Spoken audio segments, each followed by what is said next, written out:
If you're going to make this marriage work, you have to become fantastic in your own mind. You have to like yourself and become somebody that you really, really respect. And it starts with your values and principles and being who you want to be, not saving your marriage. And that's so counterintuitive to men. Did you push record?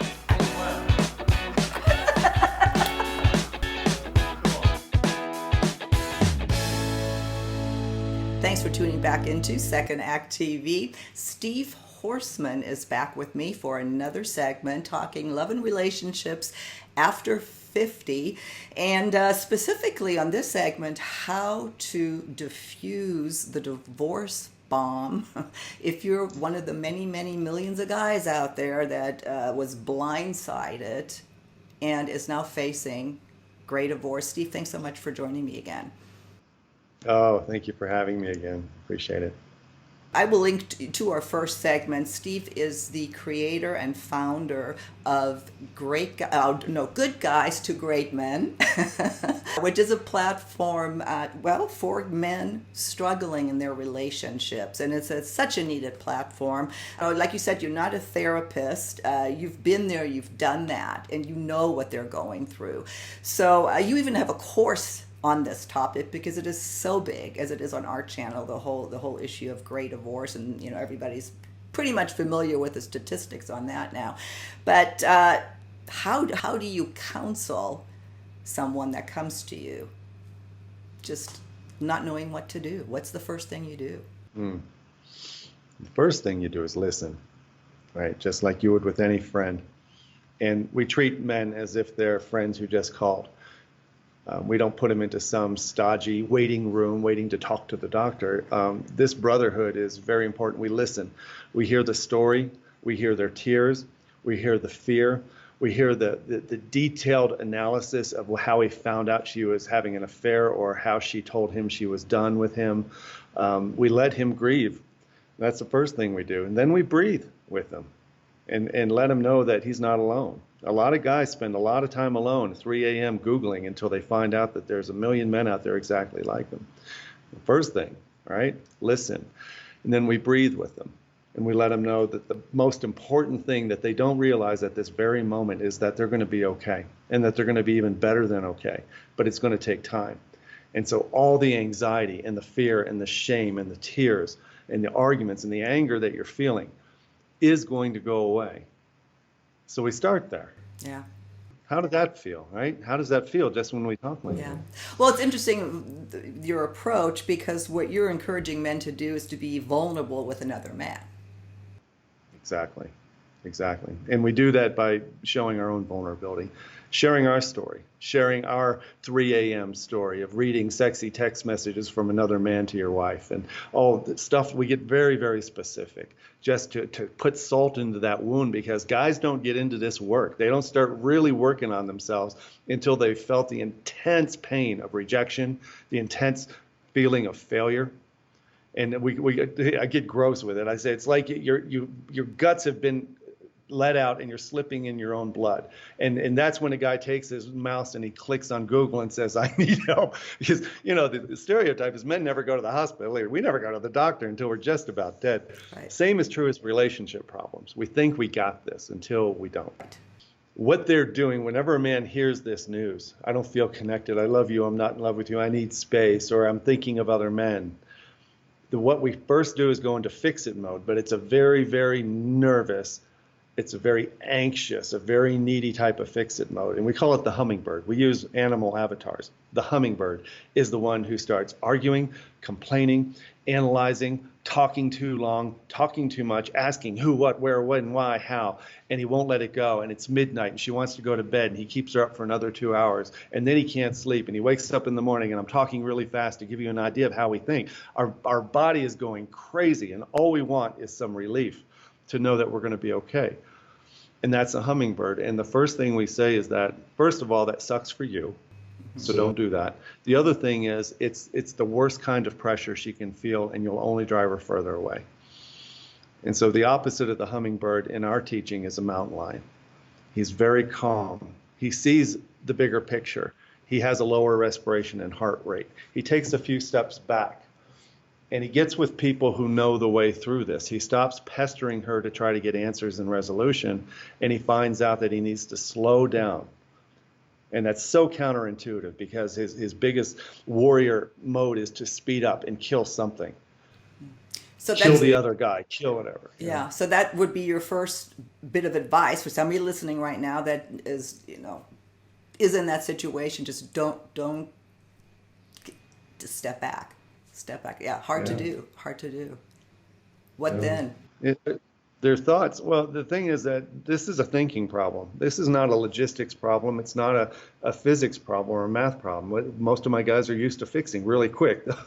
This is a thinking and a feeling problem.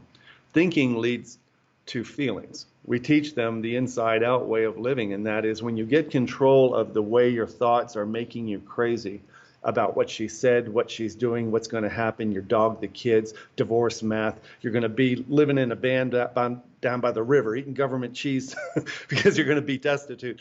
These thoughts come in and they make you crazy. So the next thing we do is talk about thought, not thought control, but how you think about your thoughts.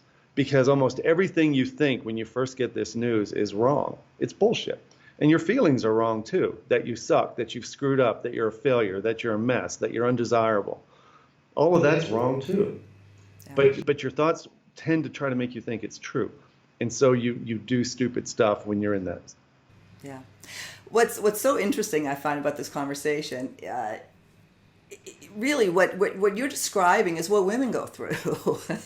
I know, it's universal.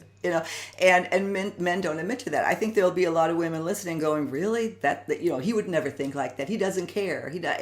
There's such a misconception about what goes on in our head, and men don't express, and I said again, they don't express their feelings and not in touch with their hearts. And maybe that's true, maybe it isn't. But what I'm learning, and what I've learned really recently, and one of which talking with you as well, is that vulnerability that we seek, that we want, that's not good for our relationship necessarily. We lose the attraction or the respect. Yeah. I did a video recently on both healthy and unhealthy vulnerability. Even Brene Brown says that being a blithering idiot with your vulnerability isn't usually wise. People need to earn the right to get your vulnerability. And also there's something that she's found in her research, and that even in the year 2020, women still are societally programmed to see male vulnerability as weakness. Not all women, but most women still see men who feel weak, act weak, or complaining, whiny, needy. And one thing guys hear a lot is, I don't need another boy in the house. I need you to man up. I need you to be my man and stop all this. Yeah. And he goes, well, what the hell does that mean? And we help men understand what it means to be a man, a masculine man with a feminine woman. That's a different talk, I know, but that's something his dad never told him. He thought if he paid the bills, went to work, washed the car, mowed the lawn, and moved the piano wherever she wanted it, he would have lifelong happiness and sex. Yeah. And that's not true. Yeah, exactly. Then what are your next steps? After we get them to realize that they're not dying and we get them to breathe, and we finally, it takes about 15 minutes, we let them know that getting enmeshed in her bubble, her world. She has this world going on. She feels crappy too. So we start talking about empathy. Realize that he's not the only one hurting right now. And stop trying to get into her bubble of thought, her bubble of activity, asking who she's talking to in text, who she's emailing, why she stayed out so late, all this stuff, trying to find control. You think you're trying to find comfort, but you're actually trying to control. So the word is drop the rope. In my work with horses, the first thing you do when you're fighting is you let up on the reins. You don't keep fighting a horse that's pulling. You have to know the dance. And in this situation, you have to drop the rope. And because you're going to burn your hands anyway, you're going to get burned. So we teach them how to drop the rope, how to stop talking so much, how to stop thinking about what she's doing, who to talk to instead. Most guys don't have another man to talk to. It's unbelievable how many men don't have another initiated man in their life that they can call and go sit down with. And so we provide that. Well, and even men who have a lot of friends wouldn't have that conversation. My boyfriend he has tons of friends, big social guy on the golf course all the time. You don't talk about feelings. Yeah. The thing is that most of them would want to. What's funny in my community, my guys are all golfers, hunters, fishermen, CEOs, pilots, surgeons. They're all men's men who found out that there's a community of men in the world who actually will take their brains and turn it into something interesting, right? Not just a, and I'm a golfer, right? And I'm a horse guy and I like all that stuff. But one thing I like more than anything is exercising my intellect to go deeper into why we are the way we are. And this is the first thing when a guy is feeling gutted with notice of a divorce, he feels like everything he's ever known has been in question now. Feels like a big baby. Yeah, absolutely. Well, and as women, they're shell shocked too if it comes like that. But I think men are more so than women. I hear it all the time. I didn't hear this coming. I didn't see this coming. Yeah. Some of my guys, a lot of guys are technical, and we have this way of being in marriage. It's kind of this stoic, emotionless, it's analytical, and we just kind of tick boxes off.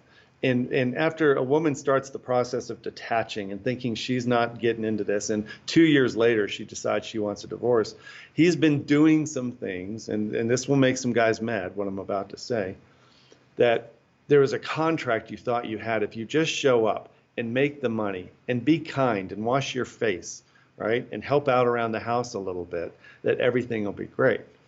But there's a total loss of polarity, right? This is not just girls all want to have fun, but women like to feel polarity in the relationship.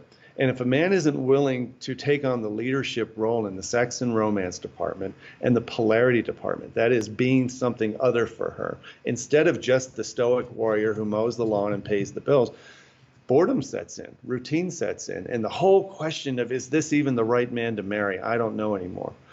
And so we numb ourselves. We get neutered as we go into marriage. And after I was married 28 years, we start just doing the same old things over and over. I even kid with my guys. Saturday morning sex from 9 to 9:13. Yes, let's do that. Right, it's done. Check that box. Right. And so we look back. And so one of the worst things, the feelings is looking back and going, oh my God, you're right. I see this. I see how I did this. And this is where men go, you just think men are all to blame. Are women not to blame? Of course, they have a role. That I only work with men. Couples counseling sucks in general. It's not very productive unless they're already healthy people. But I take an unhealthy, afraid man who's feeling insecure and scared, and I only work with him because from his place of power, he can change the world and then allow her to follow him. He can invite her into this new place. I love it. I think it's terrific. We have maybe a minute or so left. Anything you want to add on this segment? I'll, of course, link to the course and to your information so anybody, and I'm sure there'll be people wanting to get in touch with you. Yeah. Well, some guys don't like the course. They don't like my brand. They don't like the course because one thing we say without apology is that we don't give a crap about your marriage. We care more about you. And we say that with tongue in cheek. Of course we care about the marriage and we care deeply about her. But the thing is, you've been caring too much. And so this course is all about knowing you're going to be fantastic no matter what. But the first step, if you're going to make this marriage work, you have to become fantastic in your own mind. You have to like yourself and become somebody that you really, really respect. And it starts with your values and principles and being who you want to be, not saving your marriage. And that's so counterintuitive to men. That'll turn people off, and they would be the wrong ones for the course. And the course is probably not just about trying to save your marriage, but just getting through that process, diffusing the bomb wherever it explodes. Would that be accurate? Part of the bomb is going off inside you. You're causing part of the explosion. So diffusing the stress and anxiety and all the bad behavior inside yourself, that's part of the diffusing process. And when you do that, you see that you're going to be okay. You're going to be fine. Your preference is to fix the marriage, but it's not the absolute outcome. Well, and that's where I'd like to take it next. Many of us are getting divorced after 50. The statistics are enormous. So let's talk about that. When we start over again, how do we become this great guy that's going to make his relationship work? So see you on our next segment of Second Act TV.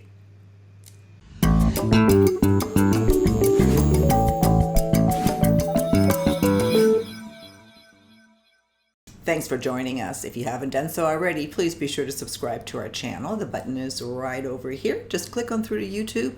And when you see the little bell right next to the subscribe button, hit that too. We'll notify you every time we launch a new video. See you next time.